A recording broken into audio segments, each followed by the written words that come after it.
daw hindi rin niya inagaw, pero Pipay, bakit iyon ang mga sinasabing reklamo sa'yo ni Romeo?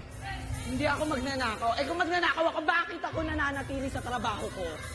Alam mo yan, bakla. Ayun. Alam mo yan, bakla. Anong alam ko? Dati kayong magkaibigan. At saka hindi ko inagaw yung jowa mo, no? Yung jowa mo ang nagsabi sa akin na nasilaw siya sa pera ko. Alam mo yan! Alam mo yan! Ang tanong ko, Pipay, bakit pagdating sa pag-ibig ng mga kapatid nating Becky, kailangan ba laging may silawan sa pera? Siyempre, pinakilala, kung di ba naman siya tanga, pinakilala mo sa akin yung jowa mo, alam mo may pesi. Tanga ka. Ang tanong, Pipay, magkaibigan kayo. Hindi mo ba pinapahalagahan na siya ang jowa? Ganun ba pag mga kapatid natin, mga Becky? Sandali lang, Pipay. Kasi alam mo, ang isa sa mga alam ko, ilang beses na kami nagkaroon ng mga panauhin dito ng mga Tagaladlad party list.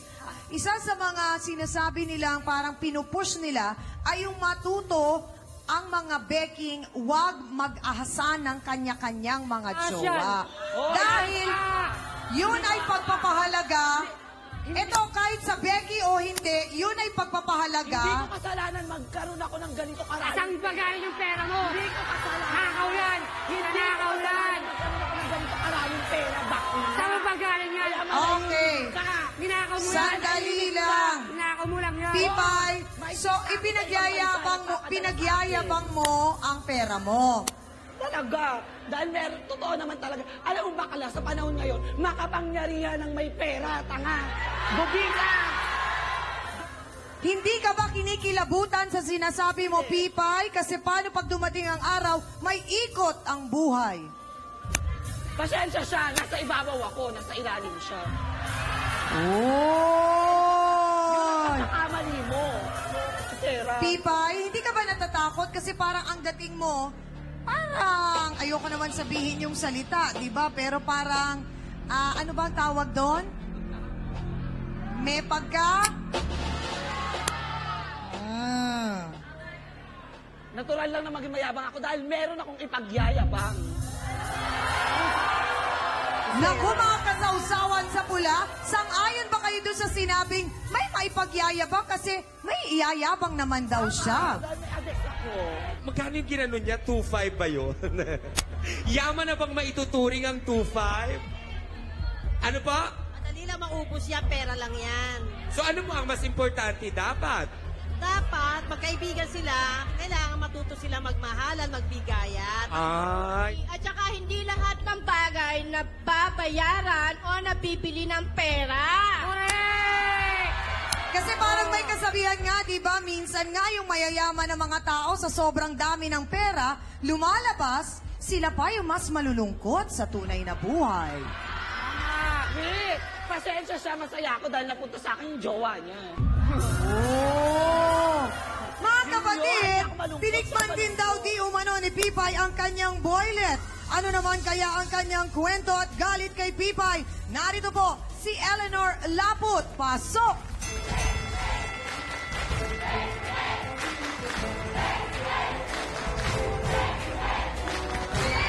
Naku po! Sandali lang! Diretsa ang tanong, Eleanor, gaano katotoo na yung jowa mo ay may naka-something-something din itong si Pipay? Totoo po yan, hinatan niya asawa ko. Oo, nangyayabang ka. Sandali lang, paanong nangyaring nangutang tapos may nag-something-something na? Oo, paano kasi wala siyang pambayad ng ilaw. Tapos ngayon sabi niya, friend, pwede ba mangutang ng 3,000? Tapos niloko ko siya, sabi ko, sige, patchiin ko muna yung jowa mo bago kita pautangin ng 3,000. Sabi ko gano'n sa kanya. Tapos, bumigay naman sa hindi ba naman lukarit? Sino ang pumigay? Eh di yung jowa niya bumigay sa akin. Tapos, nagalit siya sa akin. Kasi, nagalit siya sa akin. Nakita niya kasi ko. Sinabi ba ni Pipay yun na pag pinautang ka, mag-something-something sa boyfriend? Boyfriend mo ba asawa? Asawa ko po. Kasal? Babe, Kinakasal. Okay. Ano po, nanghirap ako ng pera sa kanya, pero hindi ko po sineryoso yun. Ang pagkakaintindi So ko po bakit hindi mo pinagalitan ang iyong kinakasama at tinanong bakit siya pumatol? Buo po po ang tiwala ko sa asawa ko eh. Oh. Saka sa kanya rin dahil magkaibigan kami. Pero hindi ko alam na... Sino ang nalasing? Parehas po sila. Hindi, Sinong asawa ko bumigay? po, asawa ko pa pareha sila. Ano ko po, nahuli ko po sila. Nahuli mo saan? Sa akto po mismo doon sa bahay ko. Ano naman yung nakita mo? Yung asawa ko. Patawarin, ina ng awa. Lumalabas lang na mas maganda ako sa'yo kaya ako pinatulan ng asawa mo. Alayasin mo! Eleanor, eto ba yung unang pagkakataon na inagawang ka ni Pipay? Bali po, pangalawa. Pangalawa, sino naman yung una? Yung una po, hindi ko naman po siya may gusto lang po sa akin. Manliligaw mo. Opo. Okay, gaano katotoo na nang dahil sa nangyari sa inyo nung kinakasama mo at kay Pipay, nagpang-abot din kayo? Nireklamo mo ba si Pipay sa barangay? Yung una po, nireklamo ko po siya. Okay, tapos? Tapos pinabarangay ko po siya, nagpa-medical po ako. Dahil sinaktan ka ni Pipay. Opo. Sinaktan mo, ikaw nang nag-agaw? Oo. Eh, siya naman ang unang nanakit eh, no? Ang lakas naman ng loob mo lumaban sa babae. Eh, kung... Diyos ko, ano ba yan? Hindi, babae ba yan? Tingnan mo itsura niya, mukhang bakla. Diyosera! Mukha kang bakla! Pipay, hindi ka ba kinikilabutan sa mga pananalita mo? Diyos ko.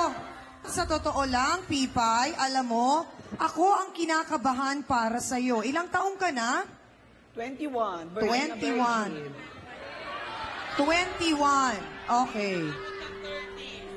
Ang gusto naming malaman, maliit ka pa lang ba, ganyan ka na? Ganyan na ang pananaw mo sa buhay? Ganyan ka na kumakatingin sa kapwa mo? Parang Ay, ikaw hindi ang naman. mataas? Sila ang nagturo Sila sa ang akin. maliit. Sila ang nagturo sa So akin. parang ang sinasabi mo, pinapakita mo lang to, kaya ka nagkakaganito kasi parang kinakailangan lang na mag-survive ka, ganon? Baka deep inside, talaga namang mahina ka at pinapakita mo lang na nagtatapang-tapangan ka at ginagamit mo ang pera bilang pang-pronta lang niya siguro, doktora. Tiyan, kung mapapansin mo, kasi may mga tao na kumisan, pag yung nakaranas ng masyadong masasakit na mga pangyayari nung bata, kino-cover up yun kino-compensate. Unfortunately, yung iba hindi nakaka-move on in the sense na akala nila ang pantapal dito is yung material wealth. Pero deep inside, hindi mo makikita na akala mo i-front nila na masaya sila, pero nandun yung emptiness. Hindi loneliness, emptiness. So anong gagawin nila? Masyadong nagiging hardened sila to the point na hindi nila napapansin na nakakasakit sila. Tapos, kung titignan mo maigi, ang kaya niyang kontrolin yung mga taong nasa mas mababa ang estado sa kanya. Pero once na tignan mo, na i-level up mo siya, nakasama niya nung pare-parehas or yung mas nakakaangat sa kanya, nandun lang siya sa level na makikita niya kung sino yung sarili niya. Oo. Salamat po, Dr. Camille. Hindi kaya ang lahat ng ito, Pipay, pinoproject mo lang para hindi talaga makita ng tao kung sino ang tunay na Pipay? Hindi ko pinaproject yun. Ang tanong ko, maligaya ka ba talaga? Naman, O anong ibig sabihin ng masaya sa'yo? napunta sa akin ng jowa niya. So Napunta sa talaga, akin yung mga jowa nila. Whip, ganda ko lang yun, auntie. yun naman pala mga kasawsawan. Ano ba sa palagay ninyo? Matapos yung marinig ang mga kwento nila, sige nga, botohans tayo. Nako, mga kapatid, mukhang showdown ito ngayon ng may ukani, may pera, at dun sa medyo konti. So, nakanino ang ating simpatsya? Dun ba sa malakas kumita, pero parang minamaliit naman niya ang kanyang mga kaibigan, or dun sa tama lang, pero nagpapahalaga naman sa friendship? Pula ba o puti? Go!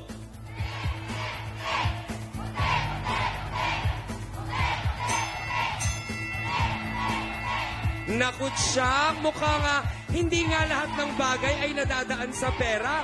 Kasi hindi naman binayaran ni Romeo ang mga sawsawero at sawsawera natin. Pero lahat mukhang nasa likod niya. Ang pula, wala akong makita kahit isa. Bakit kaya? Yan ang ating boto, Hans. Maging siya rin po ay biktima daw ng makating dila ni Pipay. Ano naman kaya ang iyong irereklamo laban kay Pipay? Narito po, si Alvin Aregla. Pasok!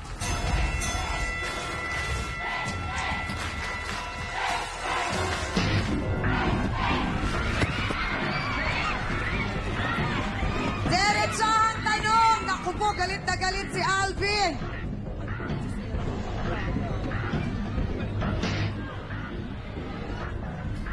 Alvin, anong nangyari? Paano ka siniraan itong si Pipay?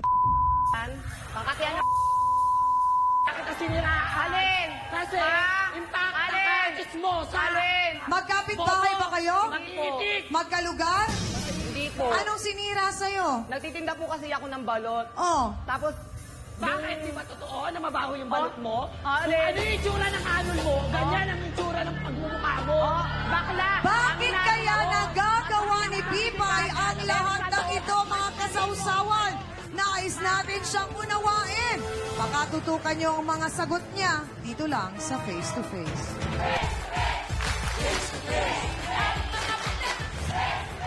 So hindi ka na naawa sa nanay mo.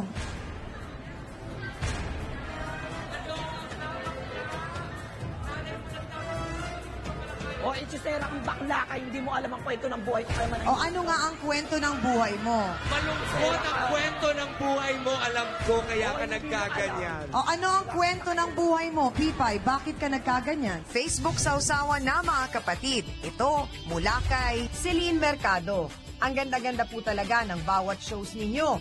Di ko ito pinalalampas every time I'm going to work. Sa gabi po kasi ako nag-work at sinasakto ko na 4:30 p.m. ako nagigising dahil sa araw po ako natutulog. Parang face-to-face na agad pagkagising ko.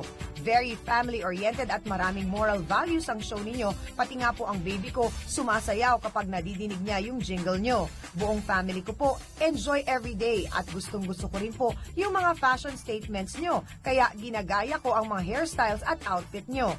God bless Miss Amy, ang pambansang kapitana ng Pilipinas.